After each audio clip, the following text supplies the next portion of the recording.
Chers téléspectateurs, chrétiens et chrétiennes dans le monde entier, nous vous saluons, nous vous disons encore une fois bonjour et bonsoir selon les différents coins du monde où vous vous trouvez. Ce matin, nous voici encore une fois devant vous, toujours en votre compagnie. Nous, c'est la Voix du Vigile. La Voix du Vigile, c'est votre émission avec laquelle vous comptez désormais pour parler des affaires de notre Dieu. Aujourd'hui, c'est un peu différent. Nous partons depuis la ville-province de Kinshasa, la capitale de la République démocratique du Congo, pour vous atteindre où que vous soyez, dans toutes les 26 provinces de notre pays, dans tous nos 9 pays voisins et dans les continents de l'autre côté des mers et des océans. Nous vous croyons nombreux, mais aujourd'hui, nous faisons un peu une petite interruption dans notre enseignement sur la divinité et la création pour parler aujourd'hui d'un extrait des âges de l'Église. L'extrait des âges de l'Église, pourquoi? Parce qu'il y a un souci, une préoccupation. On a trouvé qu'il y a beaucoup de déclarations qui se font en toute liberté, mais qui n'ont pas de base dans les enseignements du prophète. Et pourtant, c'est à la portée des enfants de Dieu. Et les moins informés pensent que ceux qui le disent ainsi ont raison de le faire. Nous ne voudrons pas nous attaquer à l'enseignement de qui que ce soit. Mais nous voudrons au moins nous attaquer à la fausseté. Ça, on ne va pas laisser passer. Les âges de l'Église, vous allez comprendre pourquoi. Je vais prendre un petit extrait seulement des âges de l'Église. Mais surtout, je vais me focaliser sur l'âge de Laodicée pour vous dire la chose que nous avons à cœur. Les âges de l'Église, vous vous souviendrez que c'est un temps qui soit presque parallèle au temps alloué aux enfants d'Israël qui était résumé en 70 semaines de Daniel. Dieu travaillant avec les Juifs pendant les 70 semaines, il travaille avec l'Église des nations pendant le 7 âge de l'Église. Et comment la chose part? C'est après que les Juifs aient rejeté le Messie, après qu'ils aient rejeté Christ, que Dieu va se tourner vers les nations pour se trouver un peuple qui devait porter son nom. Et les âges de l'Église, tel qu'un enseignement apporté par le prophète de l'âge, William Marion Branham, c'est une période allant depuis l'an 53 jusqu'à nos jours, et la borne qui marquerait la durée dans les temps, selon Frère Branham, c'est l'enlèvement de l'Église des nations. À ces âges de l'Église, il se dégage des lignes que nous devrions prendre en compte, qui font que si nous n'avons pas tiré attention sur ces deux lignes, nous tombons dans les affirmations et les infirmations de ce que les autres disent et de ce que les autres contredisent.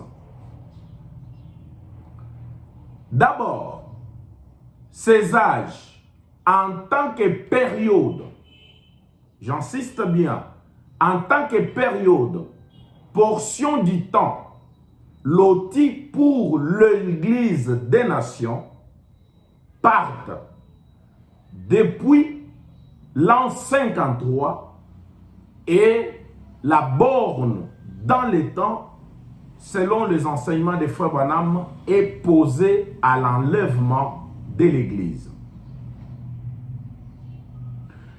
Mais avec les enseignements de Frère Branham, vous trouverez aussi une autre ligne, dans laquelle ligne Frère Branham parle des âges de l'Église comme un système ecclésiastique. Et les âges comme système ecclésiastique iront depuis l'an 53 et prennent fin avec la proclamation du message de l'ange puissant qui descend avec les livres ouverts et qui jure pour dire qu'il n'y aura plus de temps. Les âges de l'Église comme système, c'est là que vous trouverez Frère Branham qui fait des prédictions que cet âge devrait prendre fin vers les années 77 ou 77 pour ceux qui parlent français de l'autre côté.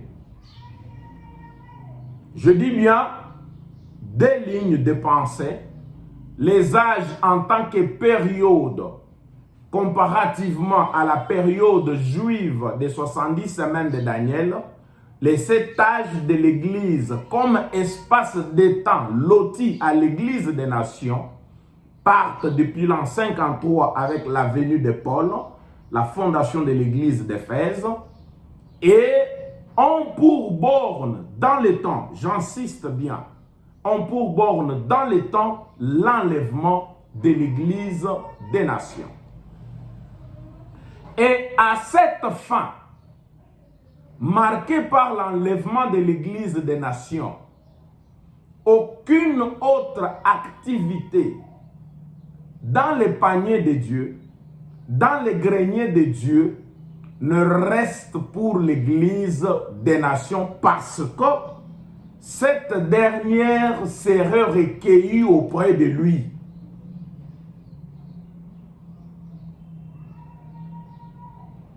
Mais les âges de l'Église, comme un système ecclésiastique, prendront fin à la proclamation de ce message de cet ange céleste.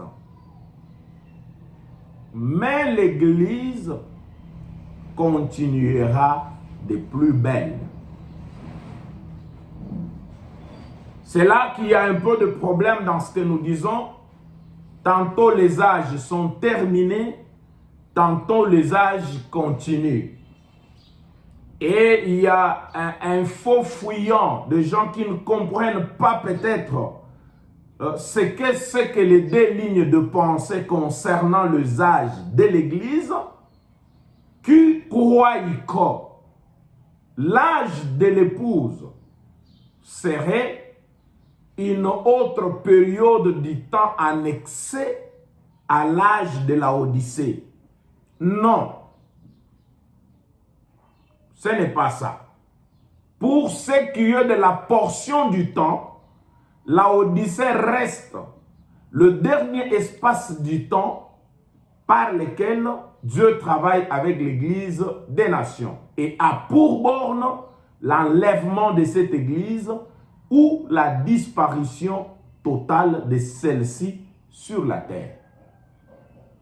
Je ne parle pas de l'enlèvement où les âmes seront déjà parties et les hommes sont restés sans âme.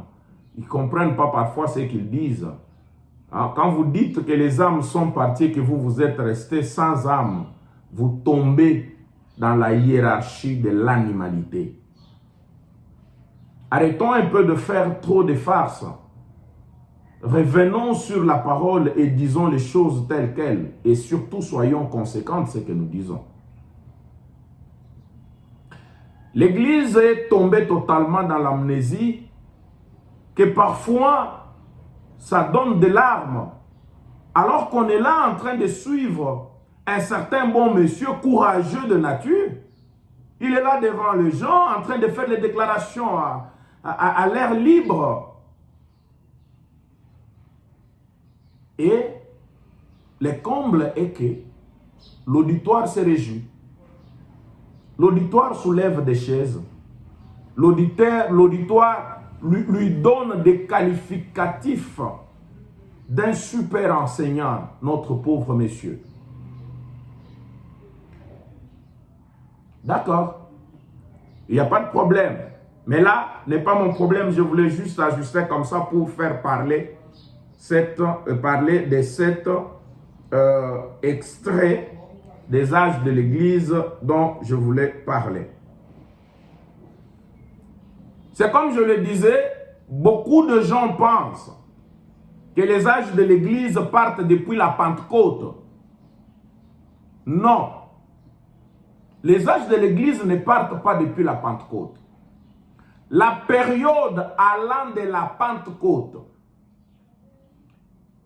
jusqu'à l'âge de l'Éphèse, à l'âge d'Éphèse, cette période est comparativement au feu de l'autel qui y était allumé dans le lieu saint.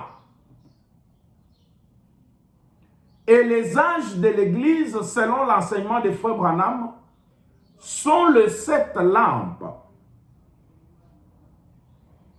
qui sont sur le chandelier. Mais l'autel n'est pas sur le chandelier. L'autel est en dehors du chandelier, à côté du chandelier. Et c'est de cet autel qu'on devait prendre le feu pour allumer la première lampe.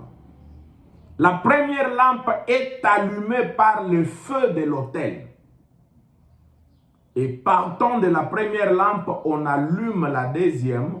Partant de la deuxième, on allume la troisième, ainsi de suite jusqu'à la 7e lampe. C'est pourquoi le premier messager de l'âge, Paul, devait tirer son feu de l'Église primitive. Il fallait que ce soit quelqu'un qui avait été en contact avec le feu descendu le jour de la Pentecôte, l'autel de Dieu, qui puisse imposer les mains à celui-ci pour l'amener dans le baptême du Saint-Esprit, le transfert du feu de l'autel vers la première lampe. Et ça devait partir comme ça jusqu'à arriver à notre âge, à nous, celui de la Odyssée, dont nous reconnaissons tous, du moins pour ceux-là qui croient le message de l'heure, que Frère Branham en est l'ange, en est le messager, il en est le prophète. Il y a une nette et claire différence entre le baptême du Saint-Esprit et la visitation de la colonne de feu dans la vie de William Branham. La colonne de feu, c'est 3 minutes après sa naissance qu'elle est venue. Mais le baptême du Saint-Esprit, c'est plus tard qu'il l'a reçu. La colonne de feu sur le chemin de Damas, elle croise Paul, elle l'aveugle. Mais le baptême du Saint-Esprit, c'est dans la maison d'Ananias. Des petites choses que les enseignants devraient connaître et marteler dessus pour fixer les esprits de ceux qui les suivent. Malheureusement, aujourd'hui, pour la plupart de ceux qui se donnent ce titre d'enseignants, d'apôtres, des docteurs, les éléments, le rudiment, leur sont presque étrangers. C'est un enseignant qui enseigne, mais quand vous le regardez, vous trouvez réellement que c'est lui qui a besoin d'être enseigné.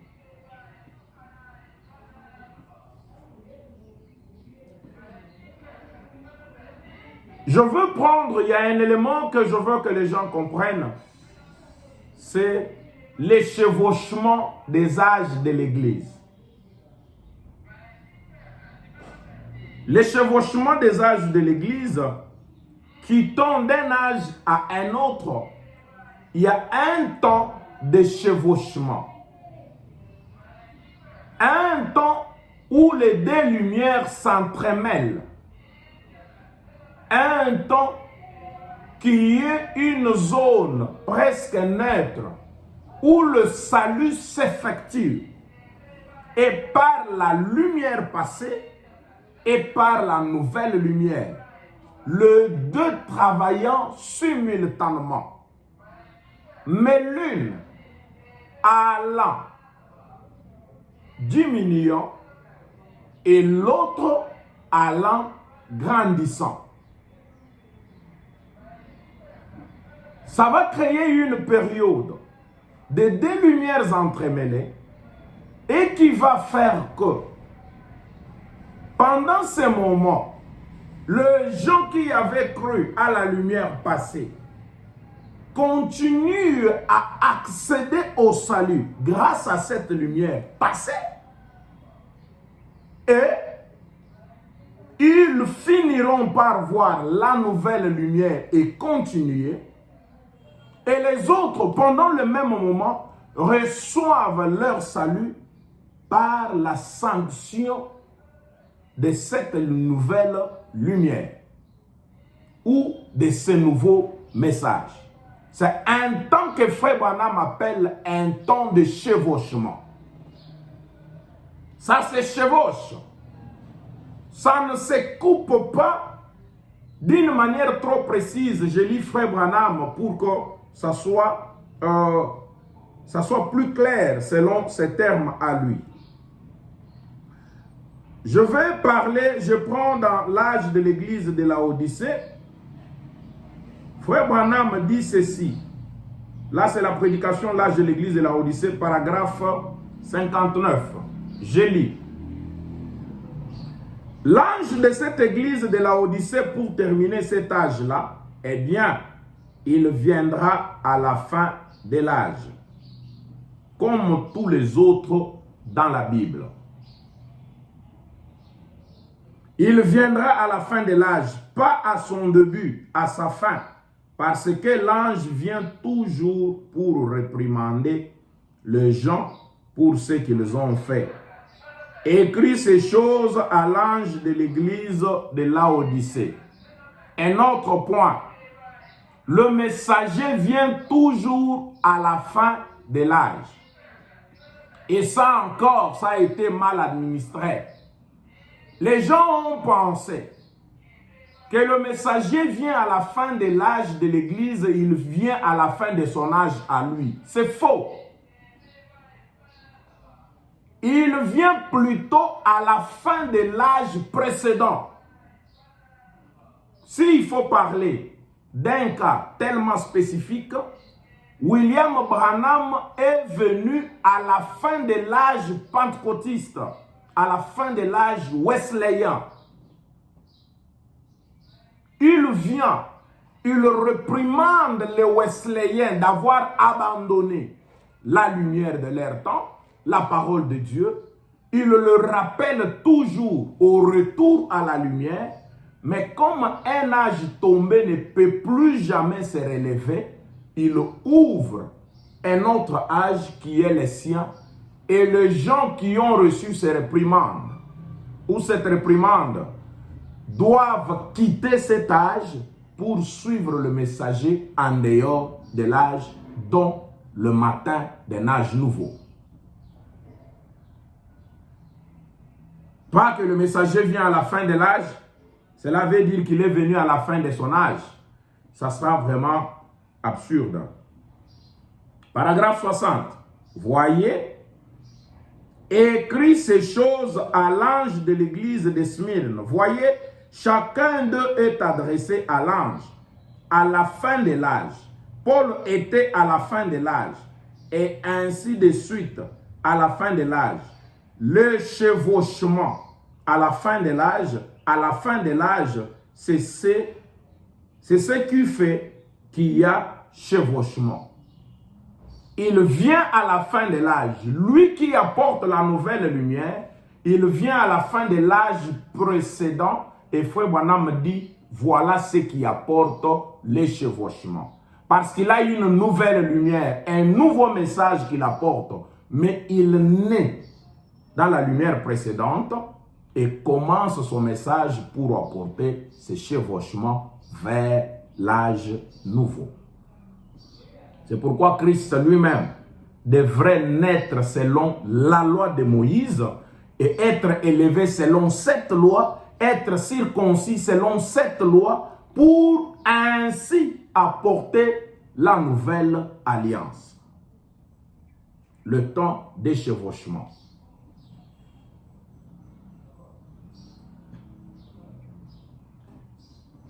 Il dit, à la fin de l'âge, c'est ce qui fait ces chevauchements ici.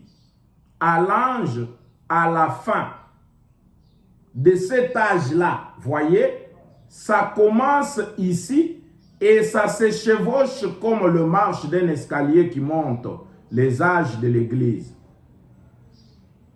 La deuxième écriture, je la prends dans le premier sceau.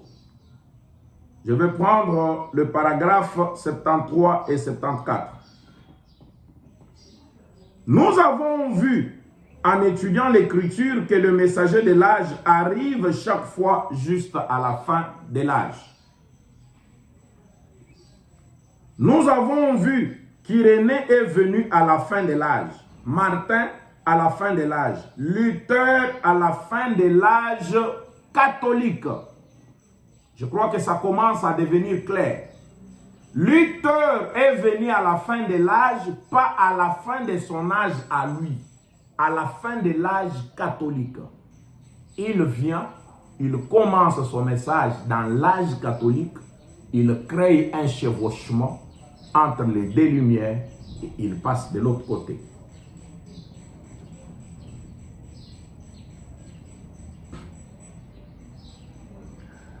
Et quoi?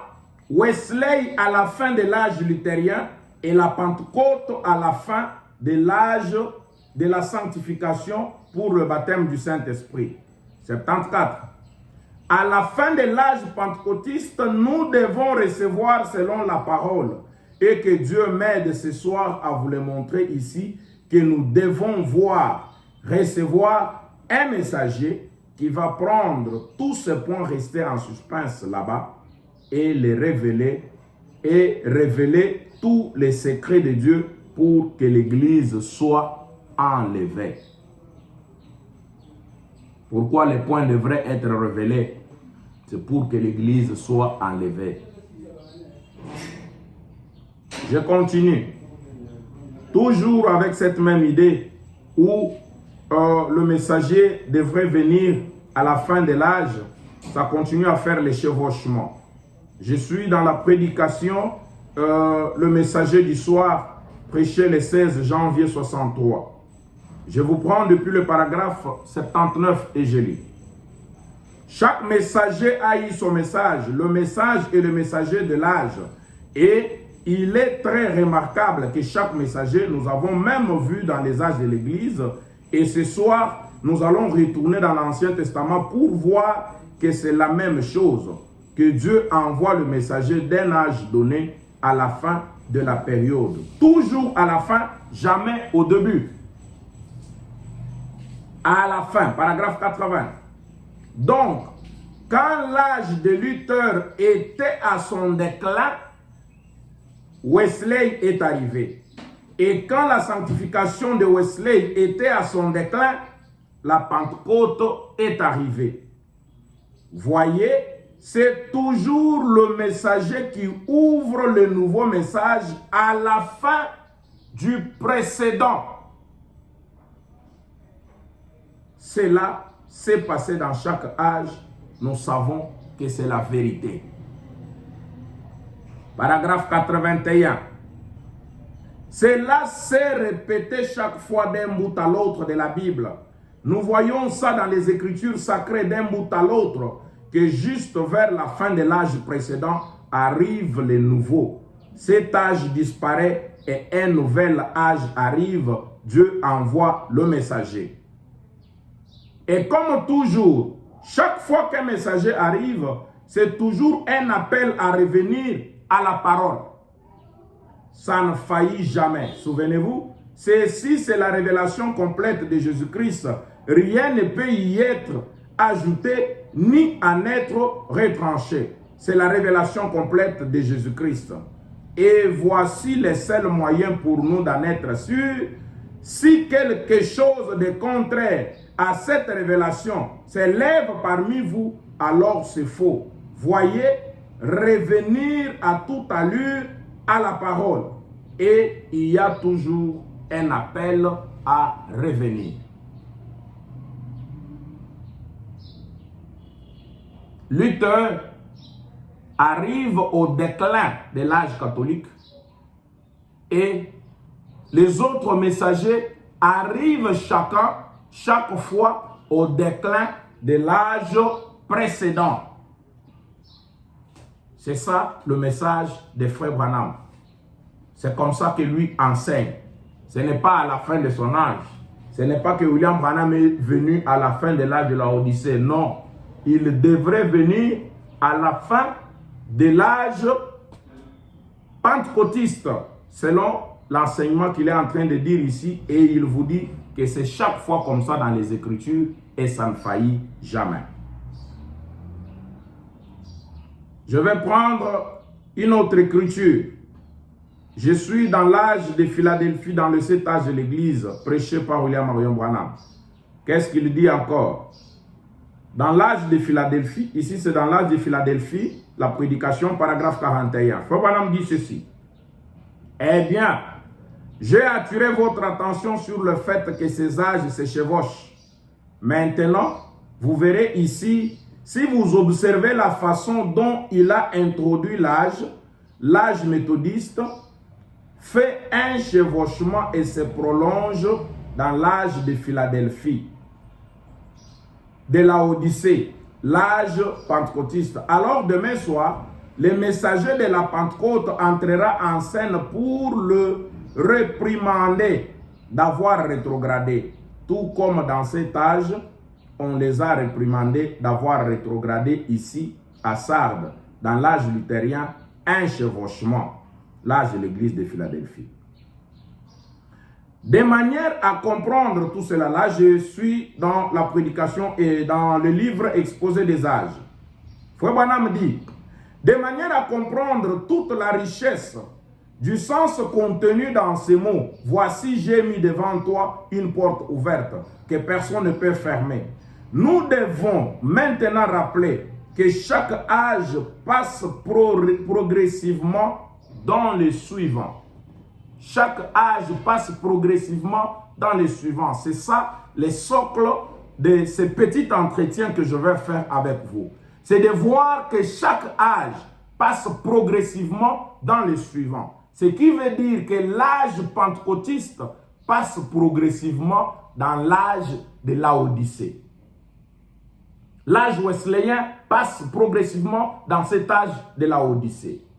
Et quand l'âge passe, ce sont les habitudes, ce sont les coutumes, les traditions de cet âge passé.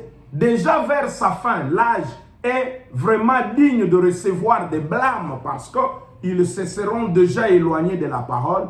Mais ce sont ces dernières habitudes que la parole blâme, qui passent progressivement vers l'âge suivant. Je continue. Il dit ceci: aucun âge ne s'est terminé brusquement. L'âge ne se termine pas pour dire qu'en 1909, tel âge est terminé. Qu'en 1906, tel âge est terminé. Qu'en 1963, tel âge est terminé. Frère Branham ne dit pas comme ça. Il n'enseigne pas comme ça. Aucun âge ne s'est terminé brusquement. Et aucun n'a commencé à un moment très précis. Mais au contraire, chacun s'est fondu dans les suivants d'une manière imperceptible. Chaque âge se fond dans l'autre d'une manière imperceptible. La transition entre cet âge et les suivants est particulièrement progressive. Cet âge ne se prolonge pas tout simplement. Là, il commence à parler de la particularité entre l'âge qui nous a précédé et l'âge de la Odyssée. L'âge pentecôtiste et l'âge de la Odyssée. Il y a au moins une particularité. Quoique dans tous les âges, il y a eu ce chevauchement et que d'une manière presque furtive, l'âge passé se fond lentement et progressivement dans l'âge suivant. Mais il y a une particularité pour les deux âges de la fin ici. Suivez ce que Frère Branham dit, par cela, les socles de ce que je voulais qu'on se dise ce matin. La transition entre cet âge et le suivant est particulièrement progressive. Cet âge ne se fond pas simplement dans les derniers âges, mais à bien des égards, le dernier âge n'est qu'un prolongement du sixième âge. Le septième âge, un âge très court, rassemble ses forces pour une œuvre rapide. Tout le mal de chaque âge s'y retrouve, et pourtant aussi toute la réalité de la Pentecôte. Quand l'âge de Philadelphie arrive presque à sa fin, l'âge de la Odyssée vient rapidement, amener l'ivraie comme le bleu à la maturité, à la moisson. Pendant cette période de chevauchement, il y a une chose dont je voudrais que tous nous puissions vraiment avoir notre attention soutenue dessus. Pendant que ces âges s'entremêlent au croisement de ces deux lumières, les gens naissent de nouveau par la lumière passée et par la lumière présente, par le message passé et par le message présent. Et à cet endroit, à ce point de chevauchement, le mariage entre les gens de cet âge passé ou cet âge qui est déjà à son déclin et ceux-là qui croient à la nouvelle lumière est possible parce que tous ils sont des croyants. J'insiste. Pendant ce temps de chevauchement, quand le messager arrive, le nouveau messager, dans le cas d'espèce, quand William Branham arrive avec son message, il trouve l'église sur la terre. Et cette église, c'est le mouvement pentecôtiste. Et pendant que lui commence à donner son message, la lumière pentecôtiste continue encore de sauver. Les deux lumières marchent ensemble. Et pendant ce temps, un croyant de la nouvelle lumière et un croyant de l'ancienne lumière, s'ils sont réellement croyants, ils sont tous des chrétiens. Le baptême du Saint-Esprit est possible. À la lumière d'hier, comme à celle d'aujourd'hui. Et un croyant de cette église d'aujourd'hui peut se marier à un croyant de cette église d'hier. Voilà ce qui va réellement donner l'essence de toutes les déclarations que vous pouvez voir aujourd'hui. Mais attention, posons-nous la question. À l'heure où nous parlons, aujourd'hui, ce matin, déjà au mois d'octobre de l'année 2024, l'Église est-elle encore en train de passer ce temps de chevauchement? Sommes-nous encore entre les deux lumières? La Pentecôte continue-t-elle aujourd'hui en tant que message à produire des croyants? La Pentecôte a-t-elle encore la capacité d'engendrer des enfants à Dieu?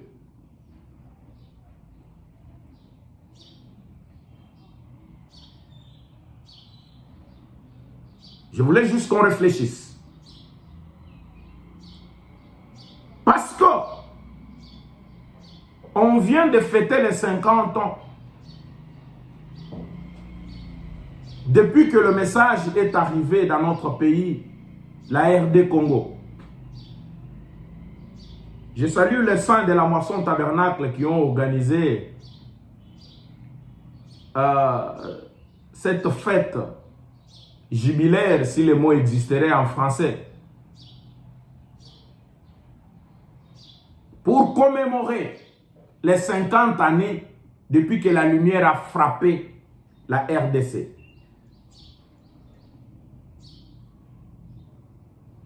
« 50 ans après, depuis que le message est arrivé ici. Mais combien d'années après, depuis que William Branham a quitté la terre? L'Église aujourd'hui peut-elle encore se prévaloir de vivre dans un temps de chevauchement?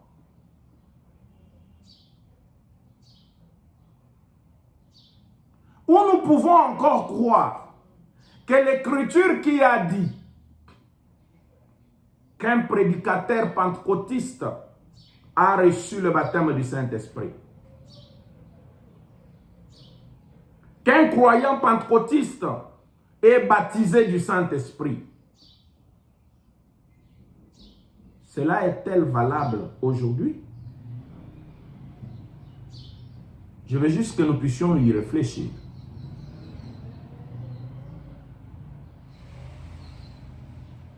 Mais quand le message est déjà donné, quand l'âge passé a totalement disparu, sa lumière a été totalement absorbée par la clarté et la brillance de la nouvelle lumière, Frère Branham nous donne une autre définition d'un croyant.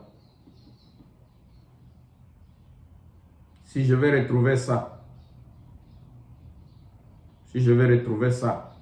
toujours dans l'exposé des âges de l'Église, vous allez vous souvenir que Frère Branham dit que le message contenu dans ce livre, c'est un message de mon cœur que j'adresse au cœur des gens. Vous allez comprendre que c'est une étude minutieuse que Frère Branham dit que si elle n'est pas bien comprise, cette étude faite dans ces livres d'exposé des âges, le reste du livre d'Apocalypse va nous échapper.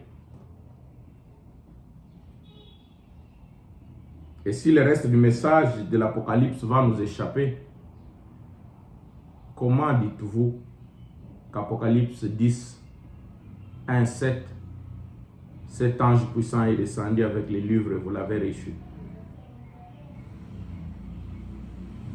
Je disais que dans l'âge de l'église, l'âge de Smyrne, je voulais encore lire quelque chose là-bas pour voir comment Frère Branham est en train de monter avec son explication. D'après ce passage de l'Écriture, il est tout à fait évident qu'aucun homme ne peut de lui-même entendre Dieu. Il faut que Dieu lui donne cette capacité. Matthieu 16, 17. Jésus reprenant la parole lui dit: tu es heureux Simon fils de Jonas, car ce ne sont pas la chair et le sang qui t'ont révélé cela, mais c'est mon Père qui est dans les lieux, qui est dans les cieux. En rapprochant ces versets, nous voyons qu'il n'y a qu'un seul groupe de gens, un groupe de gens très particulier, qui a la capacité d'entendre ce que l'Esprit dit dans chaque âge.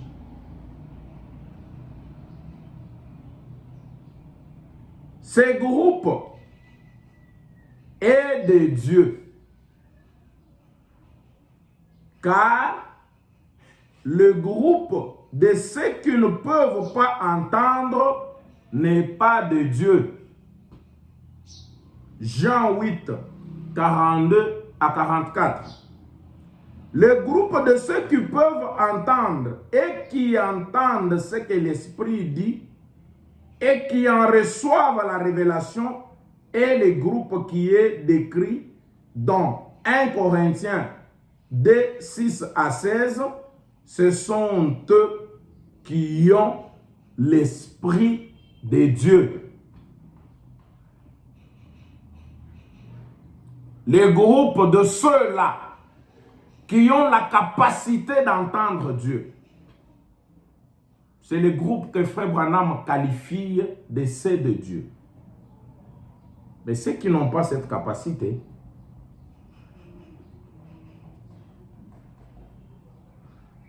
ce sont ceux qui n'ont pas cette capacité, n'ont pas l'esprit.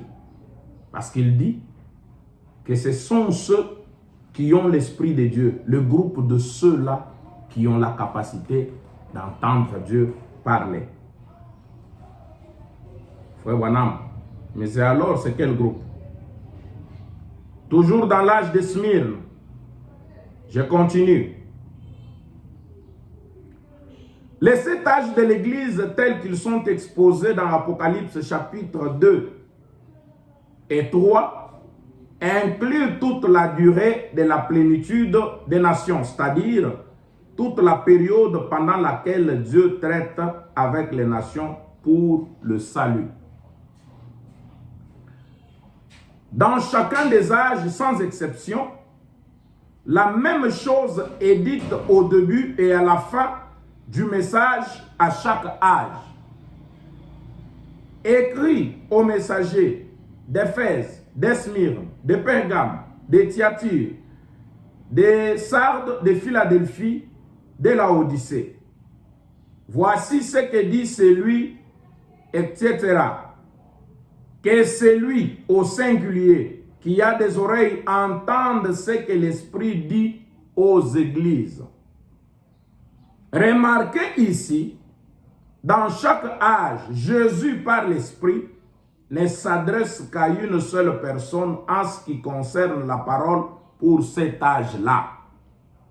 Un seul messager pour chaque âge reçoit ce que l'Esprit a à dire à cet âge-là. C'est ce messager-là qui est le messager pour la véritable Église.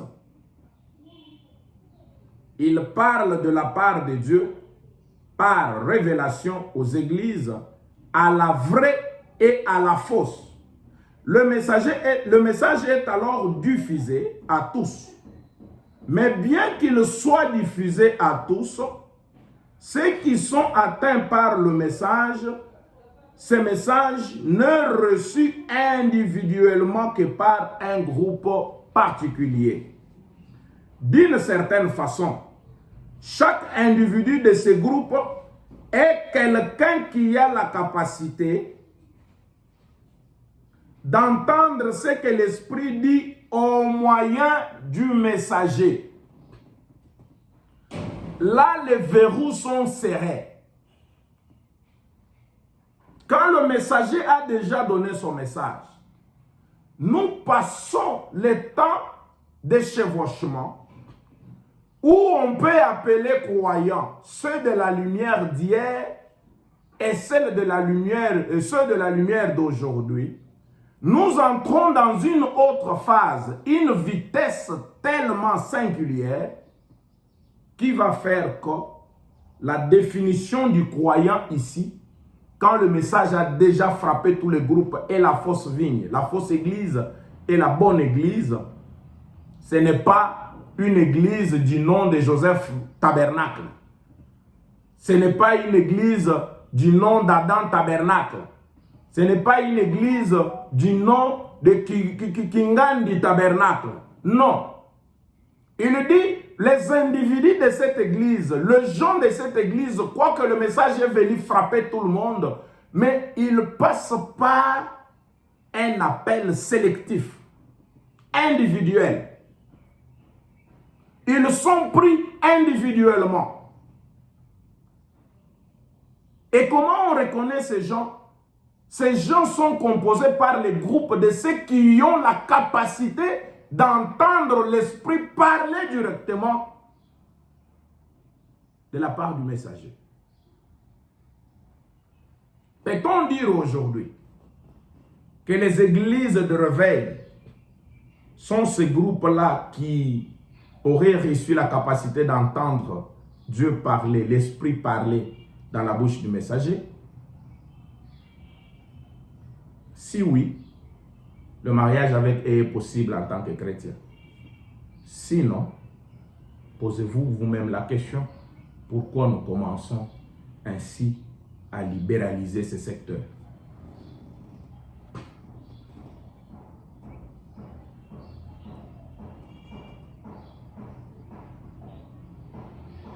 D'une certaine façon, chaque individu de ces groupes est quelqu'un qui a la capacité d'entendre ce que l'Esprit dit au moyen du messager.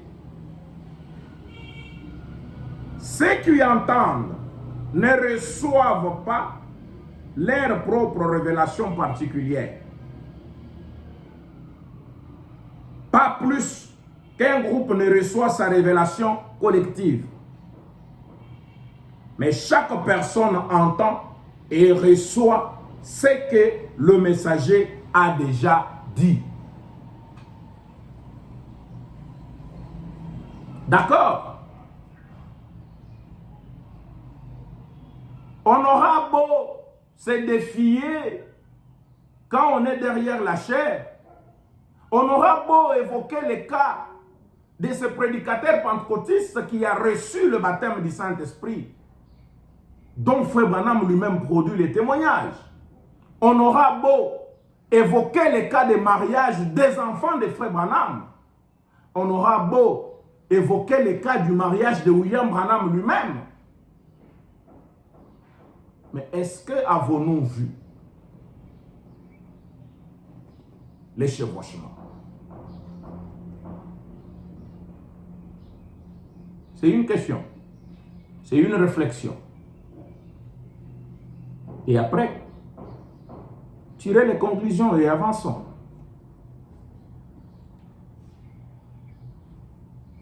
Mais ce que je voulais, c'est quand j'ai vu les 50 ans célébrés, depuis que le message est arrivé dans notre pays. C'est quand je pense que depuis 1965, l'aigle de l'âge a été retiré de la scène. Aujourd'hui, en 2024, qu'on s'évertue à faire des déclarations libres. Les verrous sautent avec un manque total de considération dans les chefs des jeunes prédicateurs. Il me donne réellement l'impression de ce que Frère Branham dit, qu'un homme sans l'esprit marchera pieds nus là où les anges, même en botte, craignent de piétiner.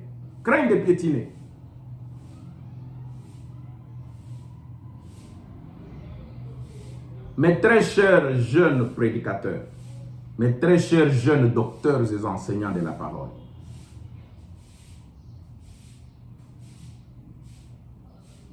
je voudrais que nous ne considérons pas l'audace au courage. Que nous ne confondons pas, j'allais dire, l'audace et le courage.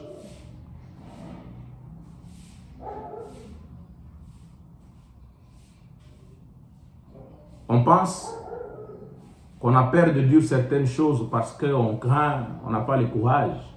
Non. La parole de Dieu est sacrée.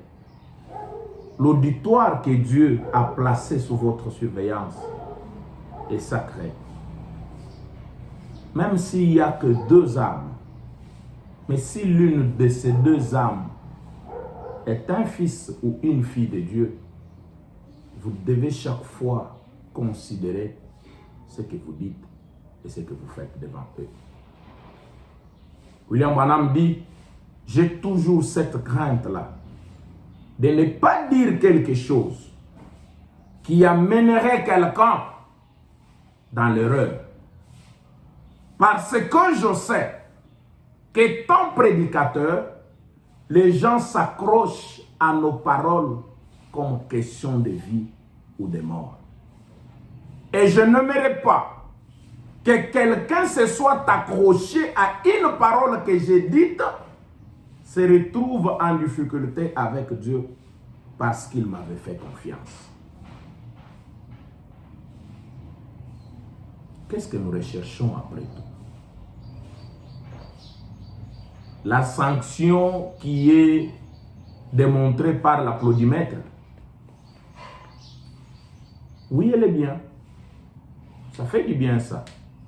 On dit qu'il n'y a rien de bon qu'on entende les sons de son nom quand il est cité dans une bonne chose, quand il est glorifié. Ça fait tellement du bien, ça. Mais on devrait chaque fois se poser la question. Après tout ce que je dis, après tout ce que je fais, suis-je réellement une aide pour une fille de Dieu ici ce matin, un fils de Dieu qui m'a donné sa confiance? Je pense que si chacun de nous pense en ce sens-là, nous aurons du retenu avant de déclarer quoi que ce soit. Pour ceux qui sont amoureux de la parole, je vais donner ces conseils que Frère Branham me donne. Je vais donner ces conseils que Frère Branham donne. Ça doit être dans quelle prédication? Ouais, je retrouve la chose. C'est dans question-réponse. Numéro 3. Prêcher le 30 août 64. Je prends 3 paragraphes et je clôture. Quand Josué est entré dans le pays de Canaan, il a dit, ne laissez pas vivre un seul d'entre eux. Quand même, ce serait 1 million de petits bébés. Un petit Amalécite ou un Amoréen, tuez-les. Souvenez-vous, il grandira et deviendra un Amalécite. Ce petit bébé-là, ces mignons-là, cette nouvelle pensée-là qui semble innocente, de dire qu'il est possible aujourd'hui que nous, on se marie. Tuez-les. Tuez ces mignons bébés-là. C'est ça la recommandation de Josué. Pourquoi? Parce qu'il grandira. Il ne définit pas Dieu de la même manière que toi. Il ne définit pas les prophètes de la même manière que toi. Il ne définit pas le mal de la même manière que toi. Souvenez-vous que c'est par le mariage qu'Akab a amené Israël dans les train-train.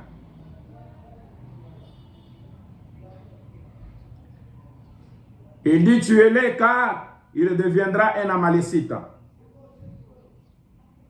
Et il contaminera les camps.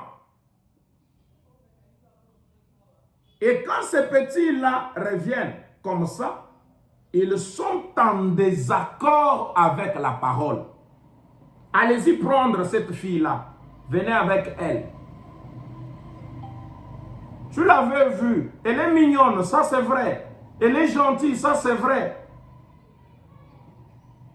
Et d'ailleurs, elle est douce et docile plus que la sœur même que nous avons dans nos tabernacles. Ça c'est vrai. Mais souvenez-vous, elle est étrangère à Frère Branham dit.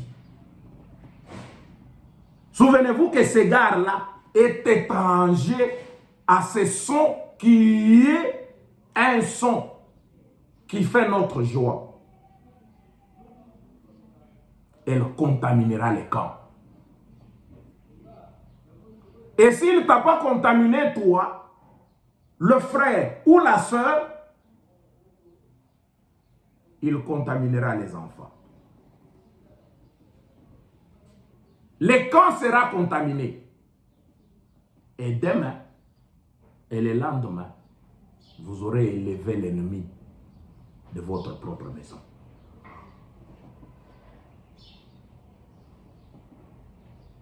Ah, frère Branham. Quand il grandira, il contaminera les camps.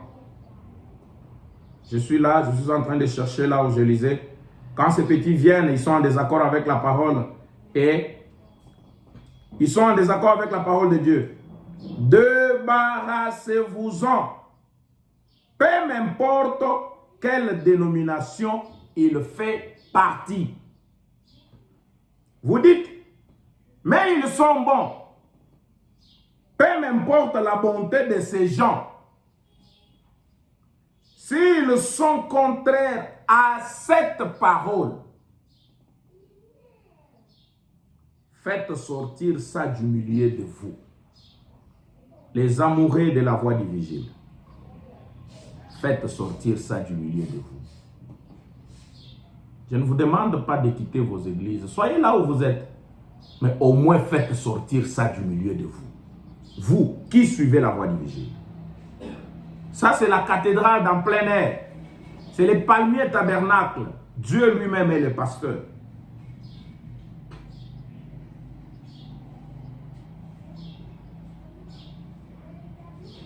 Faites sortir ça du milieu de vous. C'est un petit Amalécite qui grandit. Il a l'air bien mignon. Il a l'air bien innocent. On dirait qu'il n'y a pas de mal à ça. Mais n'ayez absolument rien à voir avec ça. Tenez-vous loin de ça. C'est le conseil de Frère Branham. Eh bien, Frère Branham, je vais là parce que, eh bien, souvenez-vous bien de ceci. Tenez-vous loin de tout Amalécite, de tous ceux qui nient la parole. N'ayez rien à faire avec ça, rien du tout. Combien croient que c'est la vérité? Bien sûr que ça l'est. Voyez, tenez-vous loin de ça. Que Dieu bénisse le cœur de ses enfants partout où vous êtes. Que Dieu vous comble. Je voudrais que cette trompette du vigile reste toujours alarmante dans vos âmes, dans les oreilles de vos cœurs. La voix du vigile, elle retentit depuis la cathédrale dans plein air, le palmier tabernacle, où Dieu lui-même est le pasteur. La voix du vigile vous avertit et vous dit Attention, n'ayez rien à voir avec ça. Réfléchissez. Si le temps de chevauchement continue, si la lumière d'hier continue à sauver aujourd'hui, continuez, il n'y a pas de problème. Mais si ce n'est pas le cas, appliquez les conseils du prophète, lui le vigile de l'âge, qui vous dit, n'ayez rien à voir avec ces petits mignons bébés, cette pensée innocente, cette pensée qui semble ne pas avoir le mal en elle, pour dire que nous pouvons le faire. Jouez là. Que Dieu vous bénisse.